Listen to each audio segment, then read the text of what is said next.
నమస్తే, కేవీసీ న్యూస్కు స్వాగతం. ప్రతిక్షణం సామాన్యుడి పక్షం. నేను మీ చలపతి. నేటి వార్త. ఇప్పుడు ఇంతగా మాట్లాడుతున్నారు కదా, ఈ రోజు కూడా వరుస పెట్టి series of stories, daily banner items ఈనాడులో వస్తున్నవి. ఏంటే నీ భూమి నీది కాదు, పోయింది. ఇంకా దానికి ఏదో హెడ్డింగ్లు, బ్యానర్ హెడ్డింగ్లు అన్ని పెడుతున్నారు.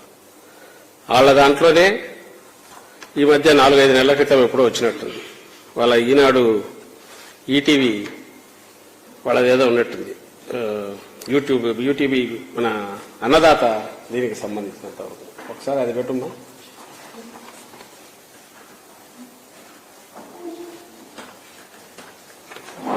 భూ యజమానులకు భద్రత కల్పించే టైటిల్ గ్యారంటీ చట్టం భవిష్యత్తులో రాబోతోంది. ఆంధ్రప్రదేశ్లో ఇప్పటికే ఇది అమల్లోకి వచ్చింది కూడా. మీకు భూమి ఉంటే అది పట్టాదారు పాసు పుస్తకంలో కానీ లేదా ఆన్లైన్ రికార్డులో కానీ నమోదై ఉంటుంది. ప్రస్తుత విధానంలో ఒక్కోసారి భూమి ఉన్నా సరైన పాసు పుస్తకాలు లేక లేదా ఇతర హక్కు పత్రాలు లేక రికార్డులో సరైన వివరాలు నమోదు కానందువల్ల భూ యజమానులు ఇబ్బందులు పడుతున్నారు. కానీ కొత్త చట్టాన్ని అనుసరించే భూమి హక్కుదారులు తమ వివరాలను నమోదు చేయించుకోవాల్సి ఉంటుంది. టైటిల్ రిజిస్టర్లో ఎవరి పేరుంటే ఆ వ్యక్తినే భూ యజమానిగా పరిగణించి ప్రభుత్వం ఆ భూమికి గ్యారంటీ కల్పిస్తుంది. టైటిల్ గ్యారంటీ చట్టం పూర్తి వివరాల గురించి హైదరాబాద్కు చెందిన ప్రముఖ భూ చట్టాల నిపుణులు ఎం సునీల్ కుమార్ నుంచి తెలుసుకుందాం. భూమి ఉంటే ఏ రికార్డు ఉండాలి, ఏ కాగితం ఉండాలి, ఇది చాలా మందికి, ఆ మట్టుకొస్తే ఎక్కువ శాతం మందికి పూర్తిగా తెలియని ప్రశ్న. తెలంగాణ రాష్ట్రంలో కావచ్చు, ఆంధ్రప్రదేశ్ రాష్ట్రంలో కావచ్చు, పదుల సంఖ్యలో భూమి రికార్డులు ఉన్నాయి. భూమి కొనుగోలు చేసే రకరకాల కాగితాలు ఉన్నాయి. ఇందులో ఏ కాగితం ఉంటే భూమి మీద హక్కు ఉన్నట్టు, ఏ రికార్డులో పేరు ఉంటే ఆ భూమి మనదైపోతుంది. దీనికి పూర్తి సమాధానం ఎవరు చెప్పలేని ఒక గందరగోళమైన పరిస్థితి. ఎందుకంటే ఏ రికార్డు ఫైనల్ రికార్డు కాదు, ఏ కాగితం అంతిమ కాగితం కాదు హక్కులు నిరూపణ చేసుకోవడానికి. భారతదేశంలో ఉన్న ఏ రాష్ట్రమైనా సరే భూమి రికార్డుల విషయానికి వచ్చినట్లయితే ఏం చెప్తున్నాయంటే, భూమి రికార్డుల్లో ఉన్న వివరాలు ఇంకెవరైనా కోర్టుకు వెళ్ళి తప్పు అని నిరూపించేంత వరకే సరి అయినవిగా భావించాలి. దాని అర్థం ఏంటి? ఈరోజు నాకు భూమి ఉంది ఆంధ్రప్రదేశ్లో, నా పేరు అడంగల్లో ఉంది, నాకు పాస్ పుస్తకం ఉంది. లేదా నాకు ఎకరం భూమి తెలంగాణలో ఉంది, నా పేరు ధరణిలో ఉంది, నా దగ్గర కొత్త పాస్ పుస్తకం ఉంది. ఇక భూమి నాదేనా, ఇంకే ఇబ్బంది రాదా అంటే అది గ్యారంటీగా చెప్పడానికి లేదు. ఎందుకు అంటే ప్రిజంప్టివ్ రికార్డ్ సిస్టమ్ ఉంది మన దేశంలో. ఈ రికార్డులు లెక్కకు మిక్కిలు ఉంటాయి, ఏ రికార్డుకి ప్రభుత్వ హామీ ఉండదు. ఈ గందరగోళం పోవాలి. ఎవరి పేరైతే రికార్డులో ఉంటుందో ఇంకా ఆ భూమి ఆ వ్యక్తిదే అని ఒక భరోసా ప్రభుత్వం కల్పించాలి. ఏ వ్యక్తి దగ్గర అయితే పటా కాగితం ఉంటుందో, పటా పుస్తకం ఉంటుందో, ఇక ఆ భూమి ఆ వ్యక్తిదే అని చెప్పే వ్యవస్థ, గ్యారంటీగా చెప్పే వ్యవస్థ ఉండాలి అని చెప్పి గడిచిన 30-40 సంవత్సరాలుగా ప్రయత్నాలు జరుగుతున్నాయి. ప్రిజంప్టివ్ రికార్డ్ సిస్టమ్ని తొలగించి భూమి హక్కుకి పూర్తి భరోసా ప్రభుత్వం ఇచ్చే టైటిల్ గ్యారంటీ వ్యవస్థ తేవాలనే ప్రయత్నం ఈ దేశంలో ఎప్పటి నుంచో జరుగుతుంది. భారతదేశం మొత్తంలో ఇప్పుడున్న రికార్డులన్నింటినీ తొలగించి టైటిల్ గ్యారంటీ వ్యవస్థ తేవాలి అని చెప్పి 1989లో ప్లానింగ్ కమిషన్ చెప్తే అప్పటి నుంచి రకరకాల ప్రయత్నాల ద్వారా ఈ రోజున దేశవ్యాప్తంగా టైటిల్ గ్యారంటీ వ్యవస్థ తీసుకొచ్చే ప్రయత్నం జరుగుతుంది. 2024 డిసెంబర్ నాటికి అన్ని రాష్ట్రాలలో కూడా టైటిల్ గ్యారంటీ వ్యవస్థ తేవాలి అంటుంది కేంద్ర ప్రభుత్వం. ఆంధ్రప్రదేశ్ విషయానికి వస్తే కూడా ఇంతకు మునుపున్న ప్రభుత్వం ప్రతి భూమికి భూధార్ కార్డు ఇవ్వాలి అని ఒక పైలట్ ప్రాజెక్ట్ నిర్వహించింది కృష్ణా జిల్లాలో. ఇప్పుడు వచ్చిన ప్రభుత్వం కూడా దాన్ని కొనసాగిస్తూ ఇంకో కొత్త రికార్డు తయారు చేసే ప్రయత్నంలో ఉంది. చివరిగా అక్టోబర్ 31వ తారీఖు నుంచి ఈ చట్టం అమల్లోకి వచ్చినట్టుగా ప్రభుత్వం జీవో జారీ చేసింది. అసలు ఏంటి టైటిల్ గ్యారంటీ వ్యవస్థ? ఇప్పుడున్న వ్యవస్థకి ఈ టైటిల్ గ్యారంటీ వ్యవస్థకి ఏంటి తేడా? ఎప్పటికి ఇట్లాంటి వ్యవస్థ రాబోతుంది? వస్తే దాని ప్రభావాలు ఏవిగా ఉంటాయి? భూ యజమానులు ఎలాంటి జాగ్రత్తలు తీసుకోవాలి? మనం తప్పకుండా తెలుసుకోవాల్సిన అంశం. జాగ్రత్తలు కనుక తీసుకోకపోతే టైటిల్ గ్యారంటీ వ్యవస్థ ఎంత మంచి చేస్తుందో అంత నష్టం కూడా జరిగే అవకాశం ఉంటుంది, కొంత జాగ్రత్తతో లేకపోతే కనుక. ఇప్పుడు ఈ టైటిల్ గ్యారంటీ వ్యవస్థ ఏంటంటే ఇది చాలా దేశాల్లో ఇప్పటికీ అమల్లో ఉంది. దాదాపుగా 40-50 దేశాలలో టైటిల్ గ్యారంటీ వ్యవస్థ ఉంది. టైటిల్ గ్యారంటీ వ్యవస్థ వస్తే 4 కీలకమైన మార్పులు వస్తాయి. ఒక మార్పు, ఇప్పుడున్న భూమి రికార్డులన్నీ మాయమయ్యి ఒకటే ఒక రికార్డు ఉంటుంది భూములకి.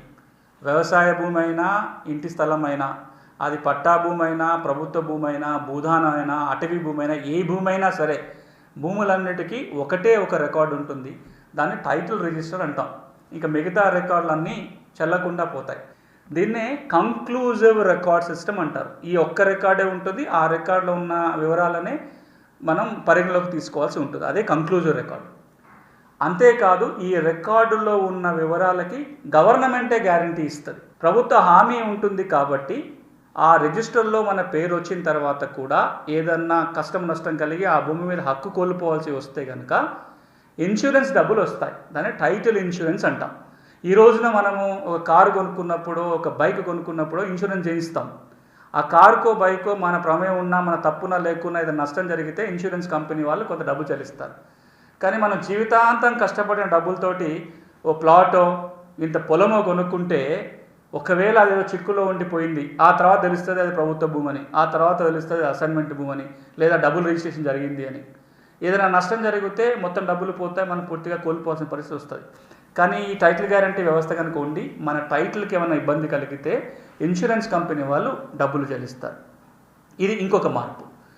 ఇక మూడవ పరిణామం ఏముంటుందంటే, భూ వివాదాలని పరిష్కరించడం కోసం జిల్లా స్థాయి నుంచి రాష్ట్ర స్థాయి వరకు ట్రిబ్యునల్ ఏర్పాటు అవుతాయి. ఇక నాలుగవది, భూముల రిజిస్ట్రేషన్ ఎక్కడి నుంచైనా చేసుకునే వెసులుబాటు ఏర్పడుతుంది. ఎందుకంటే భూమి రికార్డులకు స్పష్టత వస్తుంది, ప్రభుత్వమే గ్యారంటీ ఉంటుంది కాబట్టి ఏ భూమినైనా కంప్యూటర్లో చూసుకోవచ్చు, ఎక్కడి నుంచైనా అమ్మకాలు కొనుగోలు చేయడానికి అవకాశం ఉంటుంది. ఇవి చాలా మంచి మార్పులు అవుతాయి. కానీ ఇందులో ఒక కీలకమైన నియమం ఉంటుంది ఈ టైటిల్ గ్యారంటీలో. ఆ నియమం ఏంటంటే, ఒక్కసారి ఈ టైటిల్ రిజిస్టర్లో మన పేరు నమోదైన తర్వాత, లేదా మన భూమి ఇంకెవరైనా నమోదైతే అభ్యంతరాలు కనుక ఉంటే 2 సంవత్సరాల లోపల అభ్యంతరం పెట్టాలి. ఈ రోజున టైటిల్ రిజిస్టర్లో నా భూమి నా పేరు రాసే బదులు ఇంకెవరి పేరు నమోదైంది, దీన్ని నేను 2 సంవత్సరాల లోపల గమనించి దాని మీద అభ్యంతరం చెప్పాలి, దాన్ని డిస్ప్యూట్ రిజిస్టర్లో ఎంట్రీ చేయించాలి. ఆ డిస్ప్యూట్ రిజిస్టర్లో ఎంట్రీ వస్తే సంబంధిత కోర్టు దాన్ని పరిష్కారం చేస్తుంది. ఒకవేళ కనుక నేను దాన్ని గుర్తించకుండా 2 ఏళ్లలో కనుక నేను ఛాలెంజ్ చేయకపోతే ఇంకెప్పటికీ దాన్ని ఛాలెంజ్ చేసే అవకాశం ఉండదు. అదే ఈ రోజున ఉన్న వ్యవస్థ ఏదైతే 6 రికార్డులు ఉన్నాయో, 20 ఏళ్ల తర్వాత 30 ఏళ్ల తర్వాత కూడా అందులో తప్పు జరిగింది అని చెప్పి జాయింట్ కలెక్టర్ దగ్గర కేసు పెట్టే అవకాశం ఉంది. ఓ 20 ఏళ్ల క్రితం రికార్డును కూడా సరి చేయించుకునే అవకాశం ఇప్పుడున్న 6 వ్యవస్థలో ఉంటుంది. టైటిల్ గ్యారంటీ వ్యవస్థ వస్తే ఆ వెసులుబాటు ఉండదు. కాబట్టి చాలా జాగరూకతతో ఉండాల్సిన అవసరం ఎంతైనా ఉంటుంది. ఈ మార్పు రాబోతుంది. ఈ మేరకు ఇప్పటికే ఆంధ్రప్రదేశ్ ప్రభుత్వం చట్టం చేసింది, తెలంగాణలో చట్టం వచ్చే అవకాశం ఉంది.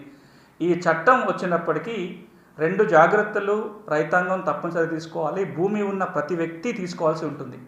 ఒకటి, ఈ రికార్డు తయారవుతున్నప్పుడు మన వివరాలు సరిగ్గా నమోదయ్యేటట్టుగా చూసుకోవాలి. ఒకవేళ రికార్డులో మన వివరాలు కనుక సరిగ్గా నమోదు కాకపోతే వెంటనే అభ్యంతరం పెట్టాలి. డిస్ప్యూట్ కనుక రైజ్ చేయకపోతే ఆ భూమి మీద మనం హక్కులు కోల్పోయే అవకాశం ఉంటుంది. ఇక్కడ మనం ఇంకొక అంశాన్ని కూడా గమనించాల్సింది ఏంటంటే, రికార్డులన్నీ కూడా కంప్యూటర్లోనే ఉంటాయి. ఇక మాన్యువల్ రికార్డులు అంటూ ఉండవు. ప్రతి భూ కమతానికి ఒక ప్రత్యేక గుర్తింపు సంఖ్య ఇస్తారు. దాని కేంద్ర ప్రభుత్వం ఏమో యుఎల్పిన్ అంటుంది, unique land parcel identification number అంటుంది. రాష్ట్ర ప్రభుత్వం ఇంత ముందుకున్న ప్రభుత్వం ఏమో భూధారాన్ని నామకరణం చేశారు. ఇప్పుడున్న దానికి ఒక పార్సల్ నెంబర్ అని ఇవ్వటం జరుగుతుంది. ఏదైనా సరే మనిషికి ఆధార్ కార్డో లేదా ఒక ఐడెంటిటీ కార్డు ఎట్లా ఉందో ప్రతి భూకమతానికి ఒక ప్రత్యేకమైన ఐడెంటిటీ కార్డు ఉంటుంది. ఆ భూమికి సంబంధించిన పూర్తి వివరాలు ఆ కార్డులో ఉంటాయి. దాని హద్దులు కావచ్చు, హక్కుల వివరాలు కావచ్చు, బ్యాంకు లోన్లు కావచ్చు, కోర్టు కేసులు కావచ్చు, ఏమున్నా సరే మనం ఆ నెంబర్ ద్వారా ట్రాక్ చేయడానికి ఉంటుంది. వ్యవసాయేతర భూమి కూడా ఇలాంటి పనే జరుగుతుంది. స్వామిత్వ ప్రాజెక్టులో భాగంగా ప్రతి ఇంటి స్థలాన్ని డ్రోన్ల ద్వారా సర్వే చేసి ఆస్తి కార్డులు ఇచ్చే ప్రక్రియ కూడా ప్రారంభమైంది.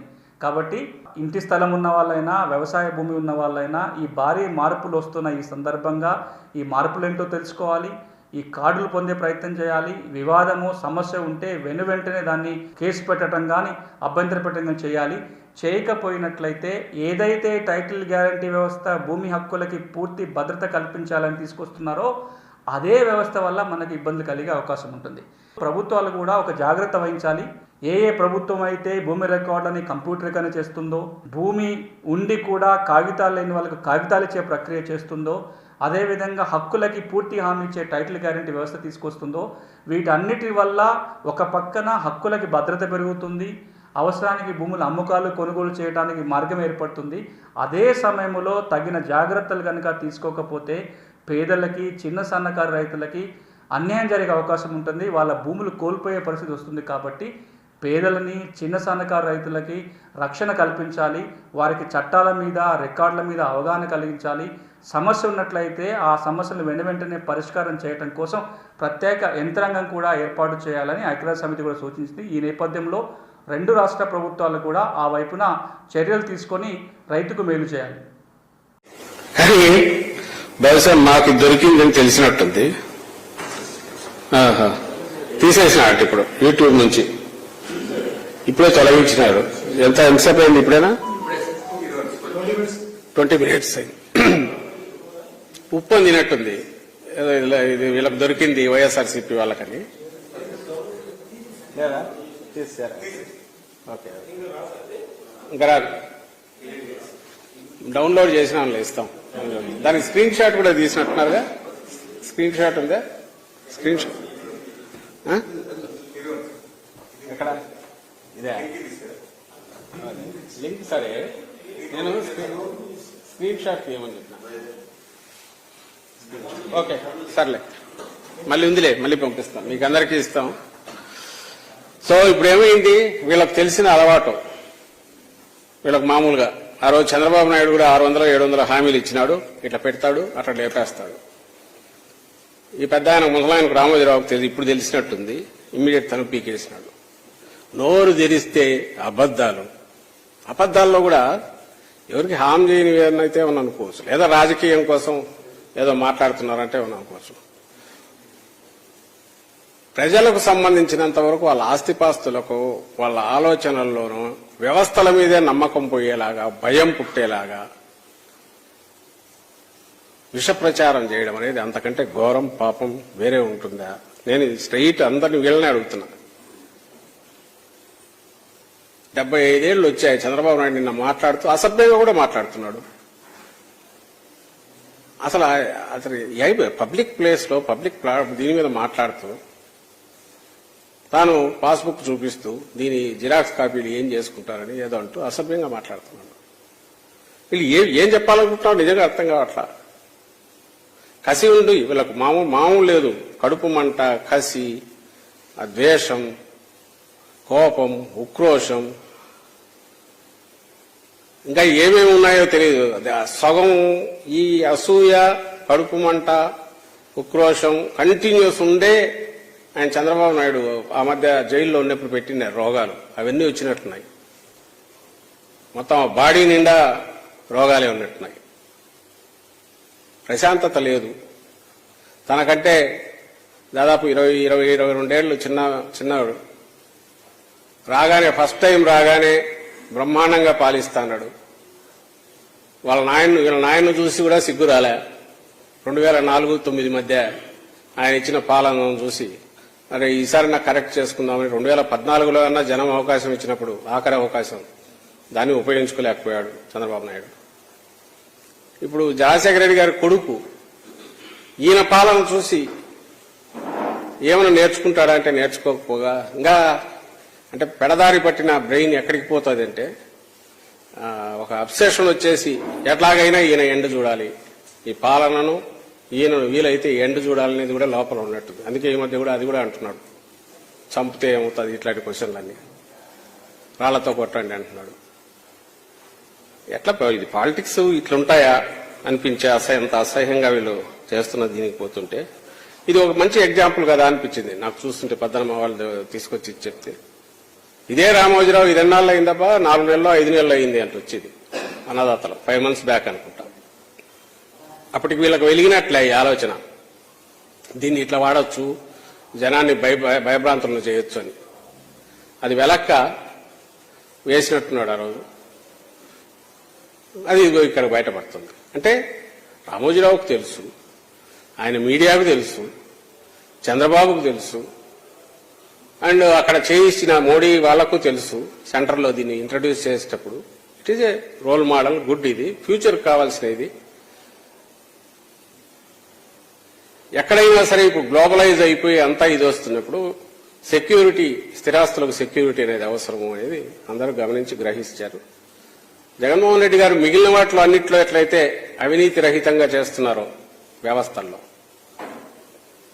అన్నిటికంటే ప్రధానంగా ఒక రకమైన అక్రమాలకు, కండబలానికి, ధనబలానికి ఆస్కారం ఇచ్చేది, దాన్ని పెంచేది అయిన ఈ ల్యాండ్ రిలేటెడ్ అఫైర్స్ వీటికి సంబంధించినంత ఓ ట్రాన్స్పరెంట్ సిస్టమ్ తీసుకురావాలని ల్యాండ్ టైటిలింగ్ యాక్ట్ తీసుకొస్తే దాని గురించి బూతులు మాట్లాడుతాను, అసహ్యంగా మాట్లాడుతాను. వీళ్ళను అంటే చెత్తబుట్టలో ఉన్నారు, మురిగుంటలో ఉండేవాళ్ళు ఎట్లా బిహేవ్ చేయాలి, సెప్టిక్ ట్యాంక్లో ఉన్న వాళ్ళు ఉండే క్రిములు ఎట్లా బిహేవ్ చేస్తాయో ఈ ఈ ఈ ఈ చిన్న ముఠ చంద్రబాబు అనుకో వీళ్ళందరూ కూడా అట్లే బిహేవ్ చేస్తున్నారు. అది ఇంకోసారి వ్యక్తం చేస్తూనే ఉన్నారు. ఇంతగా చెప్తున్నా వాళ్ళకి ఎక్కట్లా. సరే, ఈరోజు రామోజీరావే 4 నెలల క్రితం దీన్ని గుర్తించినాడు, ఇది మంచిది అని చెప్పి పొగిడినాడు. ఆయన దాంట్లోనే అది వచ్చింది. ఇవి చూసైనా కొంచెం బుద్ధి తెచ్చుకోమని అట్లీస్ట్ ఆయన పవన్ కళ్యాణ్ చెప్తున్నా. ఎందుకంటే ఈయన పెట్టింది ఆయన కక్కుతుంటాడు కాబట్టి, ఎవరు మన చంద్రబాబు నాయుడు ఏది పెడితే దాన్నే కక్కుతుంటాడు కాబట్టి కొంచెం దాన్ని చూసైనా ఆయనను అర్థం చేసుకోవాల్సిందిగా. ఇంకా అలాగే ల్యాండ్ టైటిలింగ్ యాక్ట్ ఇంకా రామోజీరావుకు నాకు నిన్న గుర్తు రాలే. ఆయన పెద్దది, అన్నిటికంటే పెద్దది పాపం ఆడుంది. అది మన స్టేట్ కాదనుకో, అదేది మన రామోజీ ఫిల్మ్ సిటీ ఇప్పుడు తెలంగాణలో ఉంది. దాంట్లో కనుక పోయి చూస్తే భూములకు సంబంధించి అక్రమాలు ఎన్ని రకాలు చేయొచ్చో, చట్టాల్లో ఉన్న లొసుగులు వాడుకొని ఏ రకంగా ఎంత చేయొచ్చో మొత్తం దానంతా మినిస్కూల్ చిన్న సైజులో అక్కడ దొరుకుతుంది. అక్కడ ఎప్పుడు పెడతారో తెలియదు మరి, కానీ ఇక్కడ ఉంటే ఈ యాక్ట్ వస్తే మొత్తం దొరికేవాడు. తెలంగాణలో ఉండి ఆయన తప్పించుకున్నాడు. అంటే ఎవరైతే అక్రమాలకు పాల్పడుతున్నారో, ఆక్రమణలకు పాల్పడుతున్నారో వాళ్లే ల్యాండ్ టైటిలింగ్ యాక్ట్ చూసి ఈరోజు భయపడుతున్నారు. దాన్ని ఒక ఇదిగా చూపించి టర్న్ చేసి ల్యాండ్ గ్రాబర్స్ ను అరికట్టడానికి, వాళ్ళ ఆట కట్టించడానికి తయారైన యాక్ట్ ను ల్యాండ్ గ్రాబింగ్ యాక్ట్ గా పిలిచేంత బరితెగింపుకు ఈరోజు పోతున్నారు. ప్రజలు దీన్ని గమనించాల్సిందిగా కోరుతున్నాం. ఇంతటితో నేటి వార్త సమాప్తం. మరిన్ని వార్తా విశేషాలతో మీ ముందుకు వస్తుంది KV's news. Until then, signing off మీ కేవీ చలపతి.